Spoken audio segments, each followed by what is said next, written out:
Quickie now. Here's one that really needs a good formalized name. It's the fallacy that occurs when decisions are made based on real-time indicators. It's a problem when you're just looking at real-time indicators and reacting as you go along, with little to no thought of the long-term picture. It's an example of the base rate fallacy and a form of the hasty generalization fallacy. In the 70s, supply shocks, the energy crisis, locked-in cost of living adjustments, and Nixon's wage price controls resulted in what for the US was historically high inflation. Nothing like that had been seen since colonial days. Fed Chair Arthur Burns helped Nixon get re-elected by cutting interest rates, making things appear like they were going better, only for inflation to hit double digits in 1974. In 1975, indicators showed a 10% annualized drop in GDP and a cooling of inflation, so Burns cut interest rates. It later turned out that the GDP loss was only about 5% and inflation wasn't dropping, which means it was a really bad time to cut rates. Constantly going by these real-time figures is inherently flawed.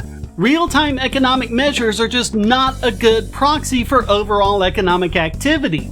To Jerome Powell's credit, he seems to have learned the lesson. While Joe Biden was bragging about 0% inflation, Powell didn't buy the real-time figure and kept tightening the Fed's assets.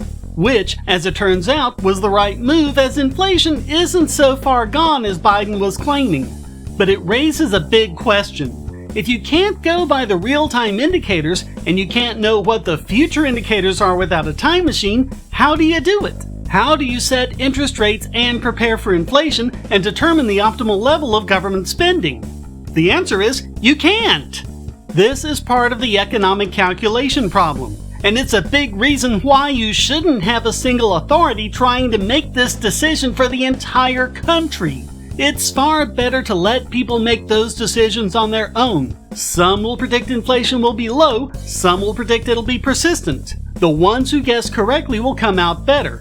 But either way, they're only risking their own money, and they're the only ones who face the losses if they're wrong. But overall, everyone is better off because we can work with the overall knowledge of the entire country. That's what the price mechanism does, reflect the knowledge and opinion of masses of people without anyone forcing anything on anyone else. There's no way government or the central bank or anyone else can act with anywhere near that level of knowledge and react anywhere near quickly or properly enough.